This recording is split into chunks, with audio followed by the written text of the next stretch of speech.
Добро вечер во уште едно најново издание на информативната емисија Отворено за. Вечерва мој ваш гостин е господинот Ромео Тренов. Познат како поранешен пратеник во Собранието на Република Македонија, меѓутоа во првиот дел од оваа емисија ќе зборуваме за она што е новина или за она што за работното место на кое што сега е како прв човек на акционерското друштво Водостопанство на Република Македонија. Добре ни дојдовте. Добре ве најдов и поздрав до гледачите кои што нас следат. Акционерско друштво за водостопанство на Република Македонија. Релативно ново акционерско друштво во Република Македонија, од кога постоите, кои се целите за вашето формирање и накратко ве запознете не со институцијата која што вие ја представувате. Вака, ние се формиравме во ноември минатата година, односно од 2015 година. Во нашето друштво влегоа поранешните водостопански предпријатија кои што функционира на териториите на регионите Скопскиот регион, Липковскиот регион, Брегалнички регион, понатаму Радовишко, Струмичко, Гевгелија, односно тој дел на Јужен Вардар, Тиквешкиот регион и регионите околу Прилеп, Битола, Берово. Дополнително со нашето формирање се формира уште две подружници, тоа се Полок и Црн Дрим. Полок е со седиште во Гостивар, а Црн Дрим со седиште во Охрид. Нашата цел, односно целта на владата, за која што го формираше ова државно акционерско друштво, е да се обезбеди економично стопанисување, користење и одржување на хидросистемите, системите за наводнување, системите за одводнување, исто така да се зголеми и квалитетот и обемот на услугите кои што ги даваме до нашите водокорисници и се разбира крајната цел е да се покачи нивото, на овој подсектор водостопанство во целина, со што навремено ние би можеле да ги даваме нашите услуги, квалитетни услуги и на македонскиот земјоделец, и на комуналните предпријатија, и на целото стопанство во целина. Или согласно законот, ние сме задолжени за снабдување со вода за наводнување, снабдување со вода за пиење на комуналните предпријатија, понатаму прифаќање на испуштените и одведување на испуштените води, одводнувањето и одржувањето на речните корита. Така да отприлика тоа е она за што сме формирани и која е нашата функција. Одржување на речните корита. Македонија пред не толку одамна беше запатена од огромни поплави. Земјоделците велеа дека тоа е причина на запуштените канали. Состојбата сега веќе се менува. Што во овој временски период направивте? Вака, значи ние, како што и сами кажавте, сме релативно ново друштво и се соочивме со голем број на предизвици кога се формиравме. Би рекол дека успеавме за една година да ги ставиме каналите во добра кондиција. Тоа значи дека во овој момент можам јас да гарантирам дека имајќи во предвид сите активности кои што ги преземавме и капацитетот на браните кои што се уште може да примат вода, дека каналите се во добра кондиција. Значи, не очекуваме издивање на каналската мрежа. Она што за нас може да биде проблем се уште големите реципиенти, тоест реките. Ние имавме главно на почетокот на нашето формирање лоциравме 4 реки кои што можат да предизвикуваат проблеми, односно кои што до тој момент предизвикуваат проблеми. Тоа се генерално река Црна, Струмица, Вардар и Брегалница. Во делот на чистењето на Вардар и Брегалница, согласно водостопанските согласности што ги имаме, се врши одржување, но поголеми активности беа преземени таму каде што имаше најмногу оштетување, тоа беа реките Црна и Струмица. Во овој дел, каде што зрачи вашата телевизија, имаме преземено голем број на активности во чистење на каналската мрежа. Јас би кажал дека делови од реката Црна, кај село Парикора, е чистено, понатаму чистене 14 км оној главен тунел од Тисовец до Макарија, некаде околу 14 км, левиот и десниот магистрален канал, некаде околу 20 км, така да отприлика тоа се активностите кои ги правиме тука. Како што кажав, тврдам, односно најодговорно тврдам, дека каналите се во добра кондиција, согласно тоа што го работиме на терен. Значи, мината година изчистивме 121 км канали за одводнување. 121 км и ги ставивме каналите во добра кондиција. Секако се уште имаме многу за работа, бидејќи дел од каналската мрежа не можеме ни се уште да отвориме. Има канали кои што биле проектирани и биле реализирани заради одредена негрижа, каналите биле затрупани и сега ние имаме проблеми некои канали да ги отвориме, бидејќи таму или е изградено некој објект див и практично не може да го отвориме тој канал, па бараме нови решенија, така што имаме многу работа, но генерално во овој момент не постојат опасности од поплави. Опасности постојат доколку има некоја природна непогода и има одредена количина на дожд која што не се очекува. Односно е би рекол Нешто како што ни се случи во Скопскиот регион. Да, такво нешто, тука нема спас. Да. Значи тоа е веќе природна непогода и тука не можеме ништо да делуваме, меѓутоа јас ви тврдам дека може слободно во овој момент некаде околу 7 до 10 дена да има обилни врнежи на дожд и ние нашата каналска мрежа е спремна да го прифати. Но единствено имаме проблем со делови на големите реципиенти, иако кажав, доста работиме на тоа, но се уште таму ни престои голема работа и мислам дека за она што стручните луѓе од нашето предпријатие го тврдат дека за 2 до 3 години можеме да се ставиме во една веќе би рекол стабилна состојба. Господине Тренов, на полето на санацијата и превенцијата од поплави имавте соработка и поддршка од Европската унија и програмата на UNDP. Како се реализираше целата оваа поддршка и овој проект? Јас би сакал да се заблагодарам и на канцеларијата на UNDP и на Европската унија. Имено ние искористивме едни средства од програмата на Европската унија за санација на штети од поплави. Таа е програма некаде околу помалку од 7 милиони евра. И тука главно работевме на базените на реките Црна и Струмица. Значи таму кај што беше најкритично, односно каде што минатите години имавме голем број на точки каде што имаше излевање. Имаше огромни штети по државата, во смисла на исплата на финансиски штети кон штетените земјоделци, така што тоа е соработка која што одлично оди, јас би се заблагодарил. Ние стапивме веднаш кога видовме кои се постапките за да се влезат во речните корита, колку пари чинат и така натаму, и таа една соработка многу ни помогна во првата година, значи 2016 година ни помогна за да успееме дел од реките, особено чистење на вегетацијата. Видите, река Црна, например, 35 години воопшто немало никаква активност, дали во чистење, дали во одржување на реката. И ние со помош на Европската унија тој дел успеавме да го отстраниме. Имате ли доволно механизација собствена? Како го решавате тој проблем, имајќи во предвид дека ако толку време не се чистеле речните корита, не може да се чисти нели со мала механизација, потребно е нешто повеќе?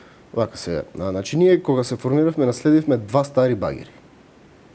Во меѓувреме една од поддржниците која делува на оваа територија каде што вие зрачите, Тиквешко поле, набави една машина и една набавивме во Битолско поле. Практично имаме 2 стари и 2 нови багери. Но она што за мене е многу битно и за мене е еден многу драг проект, кој што јас уште од првиот ден кога стапив на оваа должност, ги собрав директорите на поранешните водостопански предприятия и сите говори дека немаме механизација. И сега има една поговорка, вика без алат нема занат. Така и кај нас. Од тие причини ние успеавме да излобираме, да се избориме за 3,5 милиони евра за набавка на механизација.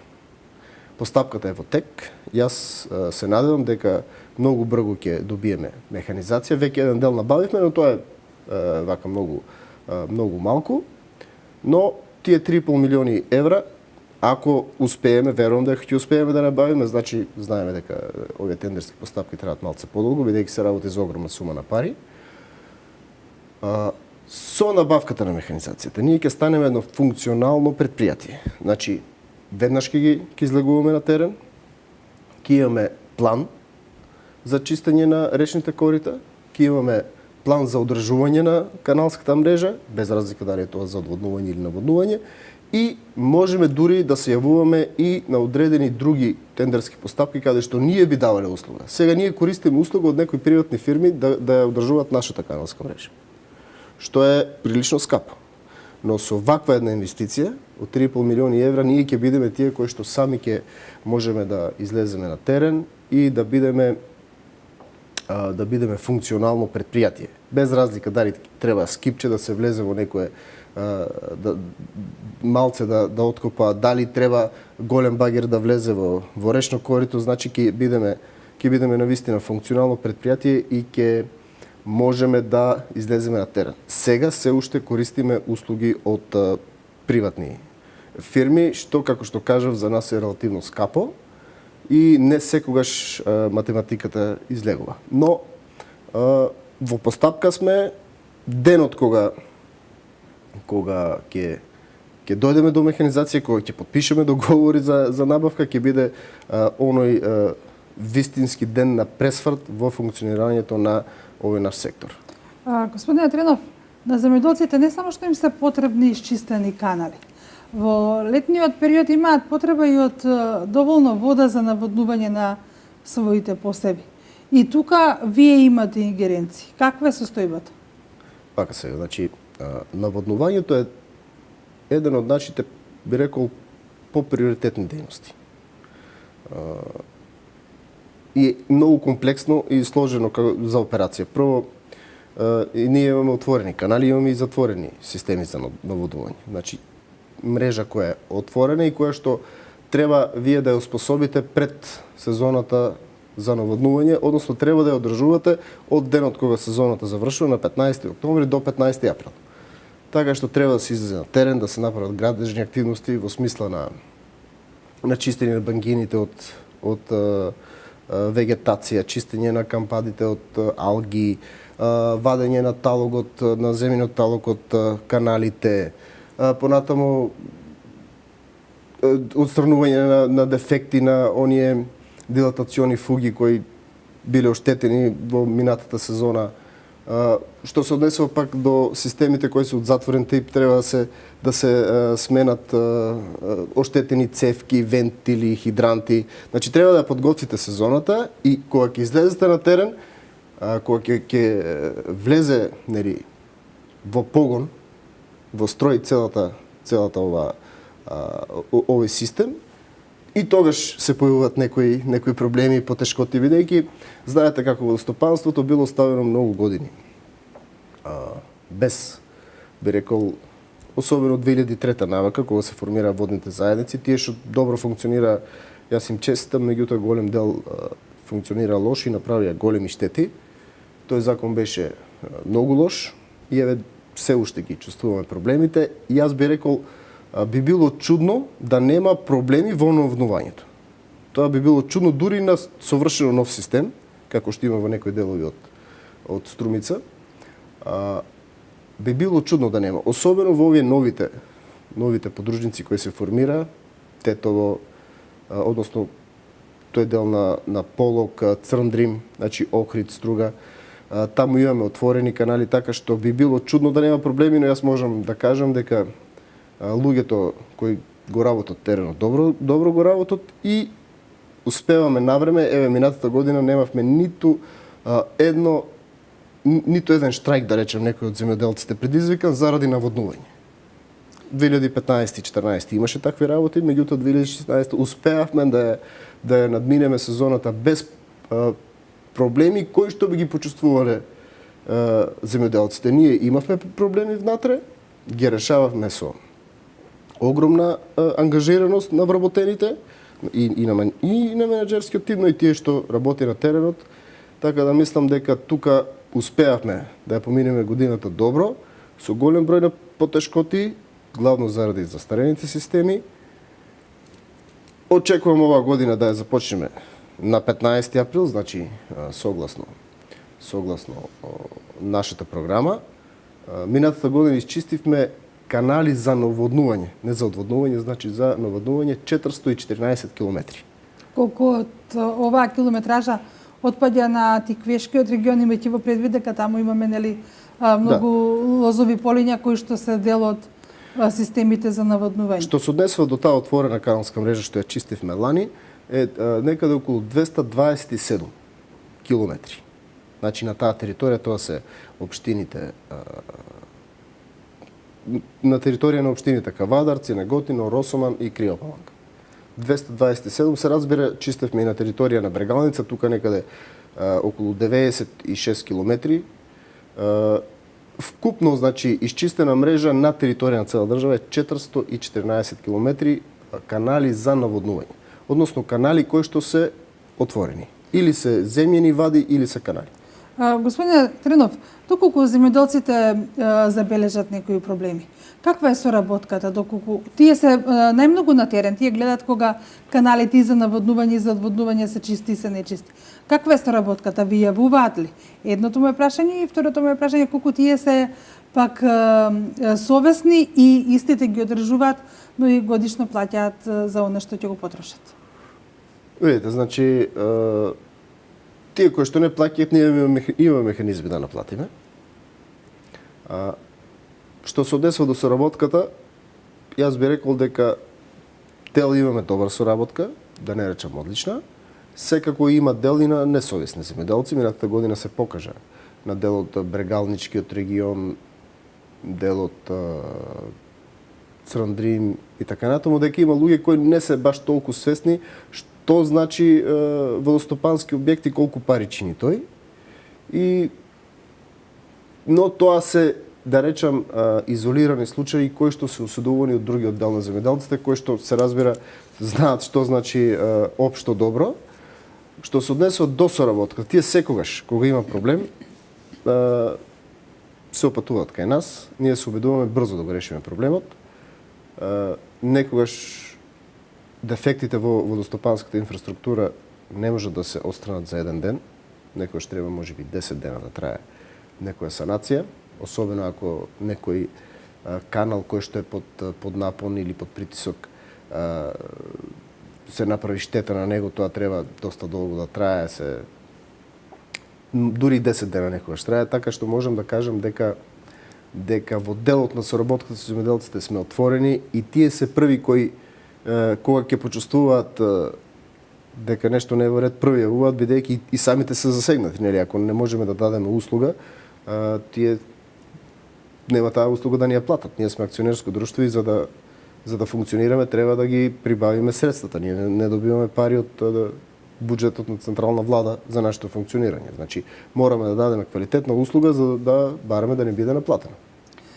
Кажавте дека за овој временски период колку што постоите, многу сте сработили или се обидувате да ја смените сликата она што станува збор за водостопанство, бидејќи напоменавте дека претходните водостопански друштва во сите општини не функционирале како што треба.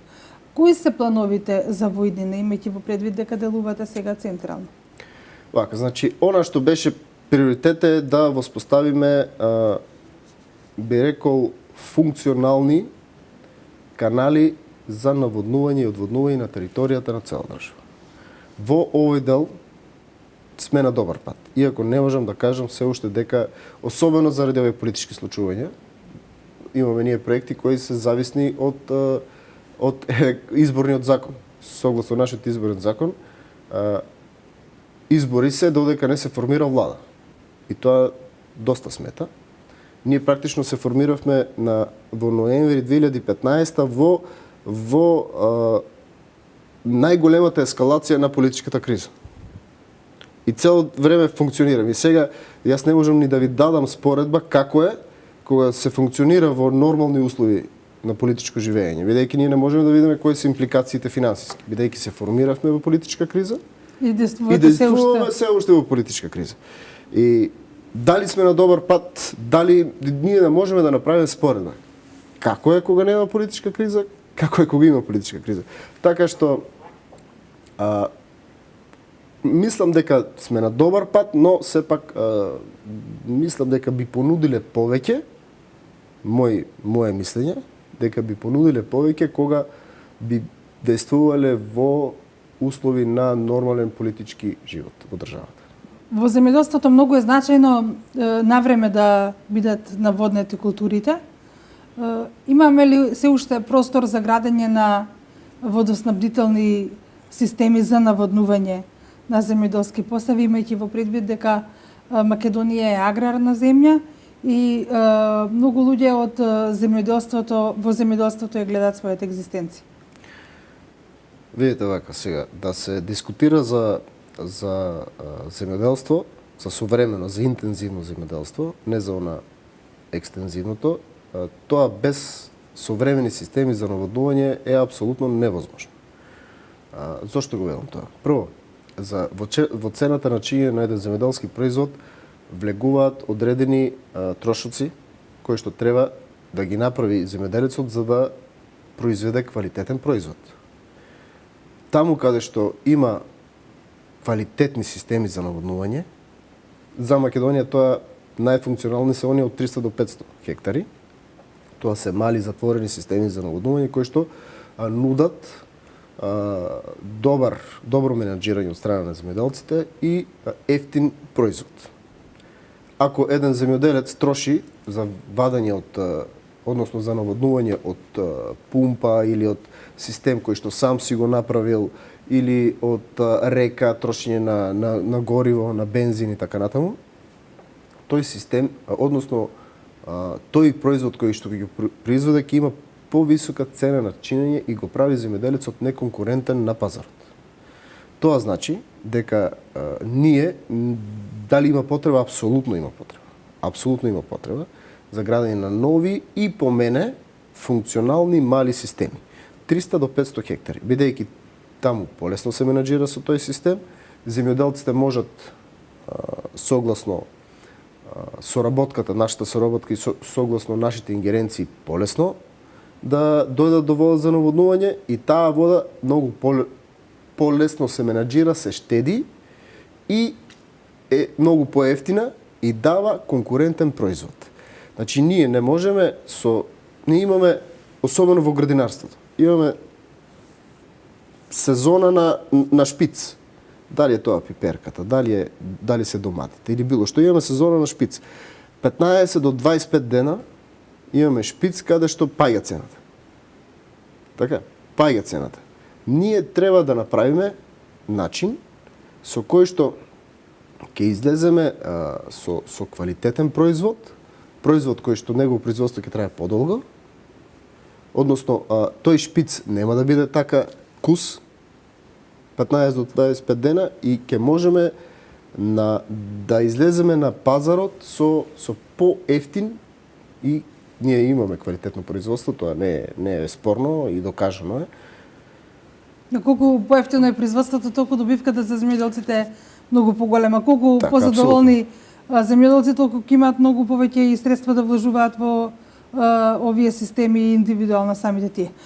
Господине Тренов, покрај тоа што еве во овој временски период сте прв човек на акционерското друштво за водостопанство на Република Македонија, претпоставувам дека многу повеќе од македонската јавност ве познава како пратеник во собранието на Република Македонија поранешен или сега. Имаме една чудна ситуација во Република Македонија. Изборите завршија, победникот е познат, влада се уште не е формирана. Видете, политичката ситуација во Македонија е чудна не само после изборите, туку е чудна доста долго време. Кај нас се случуваат политички процеси кои што има за цел да ги сопрат редовните политички процеси. Ние имавме држава пред 2 години која што гледаше напред.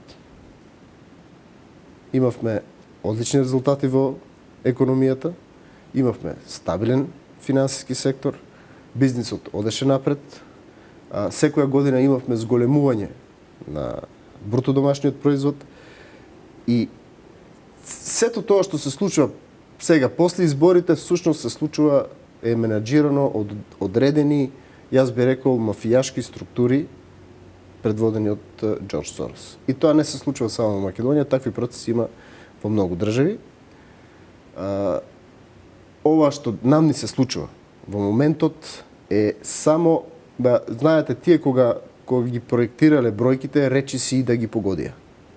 Речи си, значи 51-49, речи си ги погодија бројките, но еве имаше, не успеа да му донесат победа на Зоран Заев.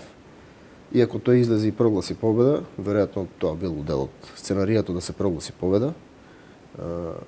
После изборите не формира влада победничката партија.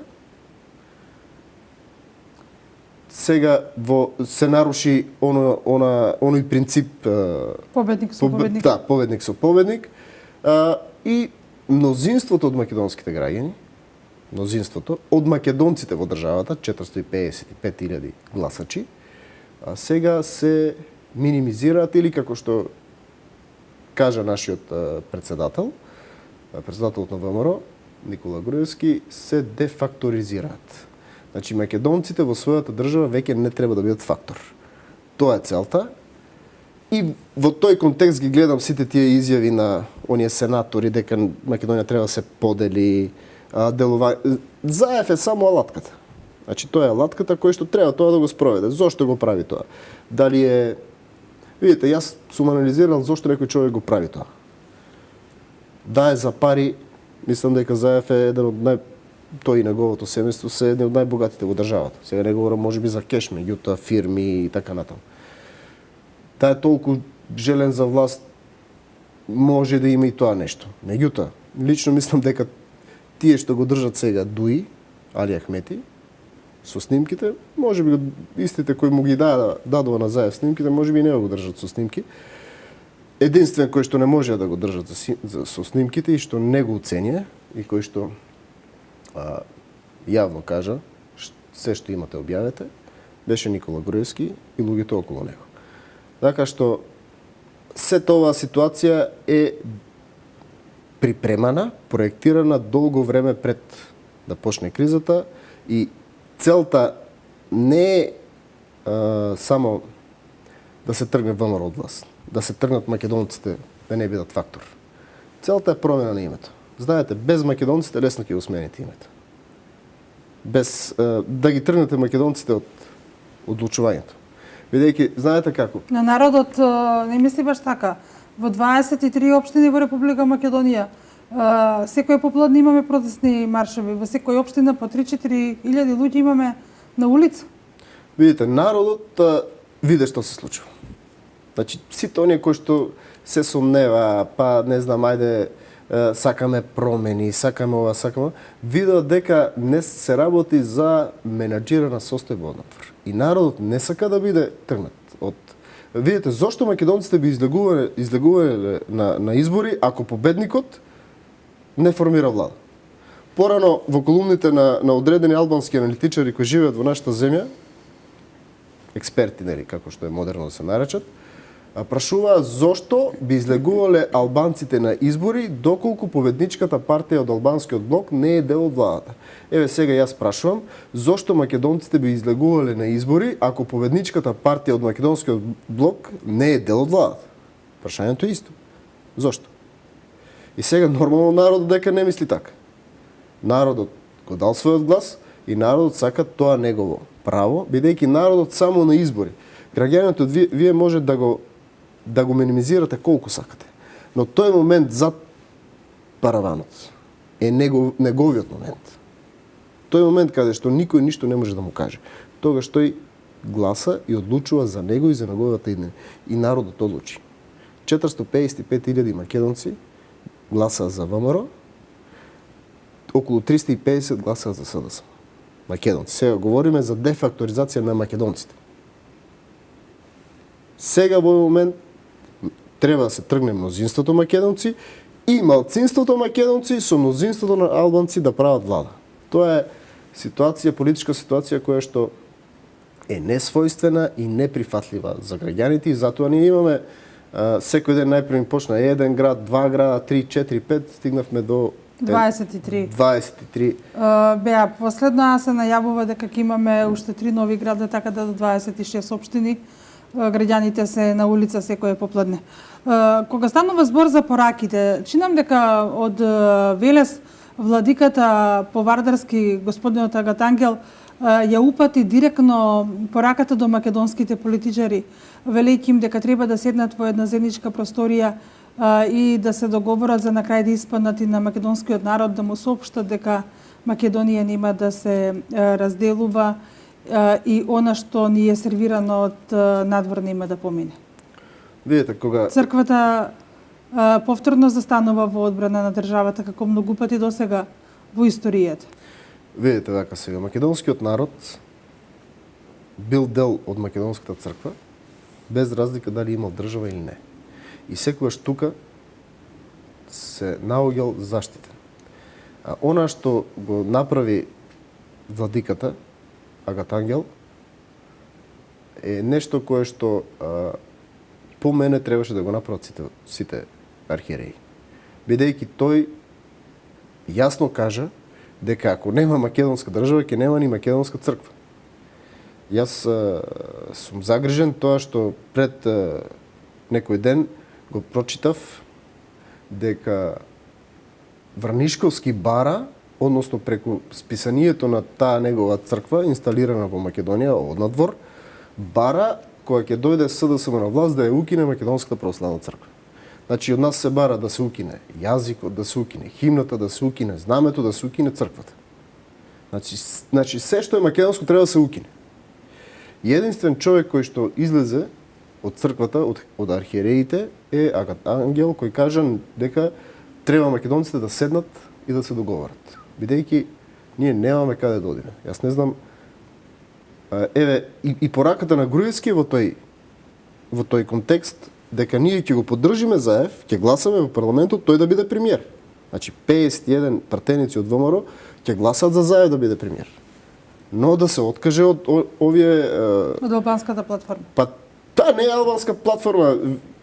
Ние нарекуваме албанска, меѓутоа еве на пример Тачи ја нарече руско-славјанска. Ајде така да ја анализираме. Што ќе добијат албанците ако се скараат со македонците и со црногорците, кои им се единствени сојузници овде? Дали таа албанска платформа, ако ја анализираме како што ја нарече Тачи, руско-славјанска, дали тоа значи дека со сила овој дел од Балканот се турка во скутот на Русија? Дали албанска, дали тиранска, дали на Еди Рама? Како сакате може да ја анализираме, но таа е една платформа на разиденување. И затоа ние. И тоа што го порача владиката од овде. И тоа што ние го порачуваме како партија, дека има Заев, има 51 наш глас и неговите 49-100 пратеника да се откаже од овие деструктивни политики кои државата ја водат и кон промена на името, кон целосна промена на идентитетот на македонците, бидејќи знаете, што ќе направиме ако го изгубиме јазикот? Ја губиме државата. Во графата во Обединетите нации имате јазик, имате националност, имате име. Кој е името на државата? Името на државата СДСМ, не знам, нарекуваат граѓанска и така натаму. Значи нема да биде Република Македонија. Кој ќе биде јазикот? Ако бидат два јазика, нема да биде веќе Macedonian таму. Него ќе биде јазиците на државата. Или јазиците на граѓаните на државата, или не знам како ќе се вика, како тие планираат да се вика државата. И на крајот националност која ќе биде? Значи ние губиме се. Со прифаќање на двојазичност на цела територија, ние губиме се. Губиме името, го губиме идентитетот. Господине Тренов, многу ме интересира. Бевте во Собранието на Република Македонија пратеник, комунициравте со вашите колеги, пратеници, македонски албанци. Да. Дали дел од ова што сега го имаме во оваа платформа, некогаш во меѓусебен разговор го говореле? Дека треба да има двојазичност на територија, тоа не. Промена на химна, промена на За знаме. химната имаше од ДПА некои, да речем, забелешки и така натаму. Дури тие кажуваат дека треба да има химна без, како шпанската, без, како се вика, без текст, само музика. Од ДУИ такво нешто немаше. Значи, а особено па за двојазичност на цела територија, тоа не се дискутираше никогаш. Промена на монетите? Не. Значи, ни случајно. Вие видите, ДУИ прифати пред 2 години, прифати грб во владата, гласаа, значи министрите на ДУИ гласаа во владата за лав, кој што е земски символ на Македонија и јас вршев истражувања и на Албанија. Значи, до појавата на Георгија Кастриот, или познат како Скендербек, грбот на Албанија и на, еве, дури ако сакате и на Косово, на Дарданија бил лав. Значи, на целата таа територија овде, територијата сегашно Косово, значи тоа Дарданија, Албанија и така натаму, бил лав. И тоа црвен лав. Истото било и ако отидете во една црква, мислам дека беше во Бугарија, ќе го видите лавот бугарски, македонски, ќе видите символ на Босна и така натаму. Значи тие го прифатија тоа. Тие размислуваа прогресивно. Меѓутоа, понудата на Заев е, како се вика, нечестна понуда, непристојна понуда. Кога некој ќе ви даде ваква непристојна понуда, што можеш да правиш ти? Едноставно ја прифатија, влегува во таа игра. Јас сум среќен што имаше една изјава. Дури се обидува да манипулираат со луѓето дека не била таа во Тирана договорена, тука во Скопје ја договориле, но излезе Беса за среќа и кажа дека се таму си договориле. Значи имаме страшно мешање од страна, ова е криза креирана од страна со цел промена на името и губење на македонскиот идентитет. Мене ме радува што многу луѓе од надвор даваат поддршка на Македонија. Знаат дека ваква Пандорина кутија Македонија во многу писанија од историјата била нарекувана јаболко на разорот. Тоа јаболко не смее повеќе да се чепка. И ние не смееме да дозволиме да ни се чепка во уставот, да ни се руши нашата држава, нашиот идентитет. Кога станува збор за решавање на проблемите, одредени експерти велат дека предвремени избори се најбезболно решение и најбрзо решение. На прагот сме на нови локални избори, редовни. Пред некој ден и премиерот Емил Димитриев напомена дека само предвремени парламентарни избори може да го решат овој проблем. Што мислите ви?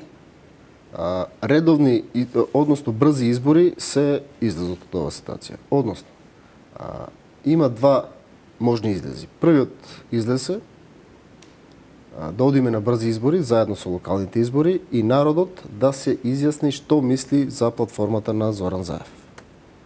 Односно, да си го каже мислењето, бидејќи оваа платформа беше направена после изборите. Значи не беше направена пред изборите, па граѓаните да имаат можност да се изјаснат за таа платформа. Таа е сега како кукавичко јајце ставена во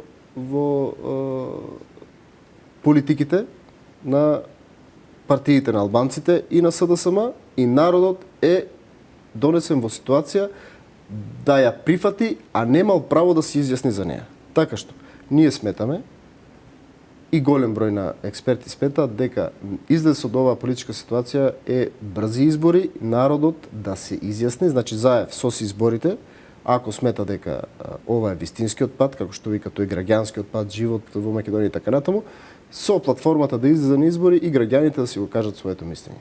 Вториот начин да се излезе од оваа криза е ЗАЕВ да ја прифати нашата понуда, како ВМРО ДПМН, и понудата на Никола Груевски, како председател на ВМРО ДПМН, 51 пратеник да гласаат за СДСМ, односно да гласаат за ЗАЕВ да биде премиер, но само под услов да ја отфрли оваа платформа, која што е направена надвор од државата и направена во една ситуација, значи постизборна ситуација. Така што ова се двата можни излеза од оваа политичка ситуација. Претпоставувам дека од ликовите од албанските партии кои што се централна фигура во последниве неколку дена, ви лично познавате многумина. Што мислите, дали тие можеби ќе ја повлечат оваа платформа?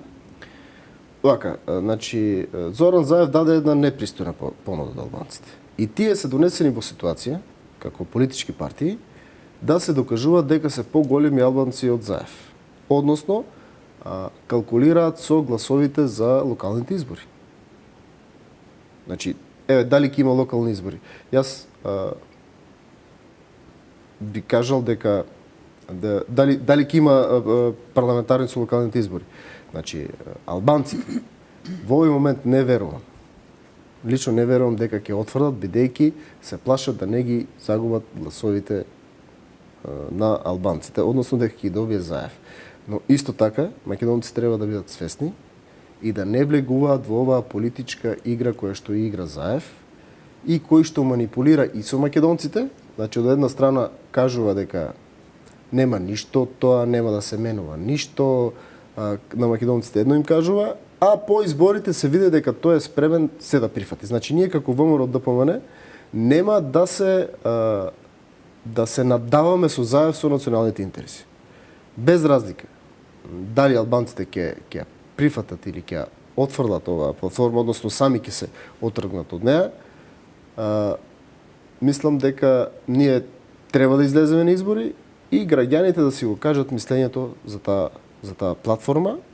Мислам дека овој пат со сите информации што ги имат, дека ќе дадат суд кој што ќе им пресуди на политичарите кои се спремни да си играат со државните интереси за да постигнат некои лични своји цели.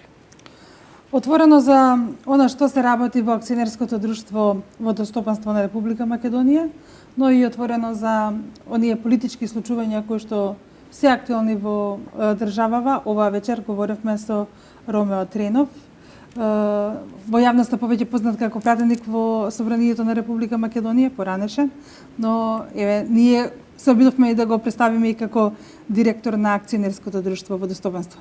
Господине Тренов, ви благодарам што одвоивте дел од вашето време и оваа вечер бевте заедно со нас.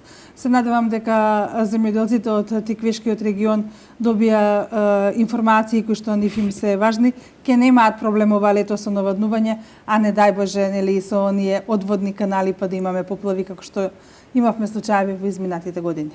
Јас ви благодарам на поканата, ми беше задоволство да гостувам во вашата телевизија. Се надевам ќе имам и друга можност. Токму така остануваме ние отворени за соработка. Во некоја следна прилика повторно се гледаме во ова студио. Почитувани гледачи, ви благодарам и вас за тоа што и ова вечер бевте заедно со нас. Пријатно.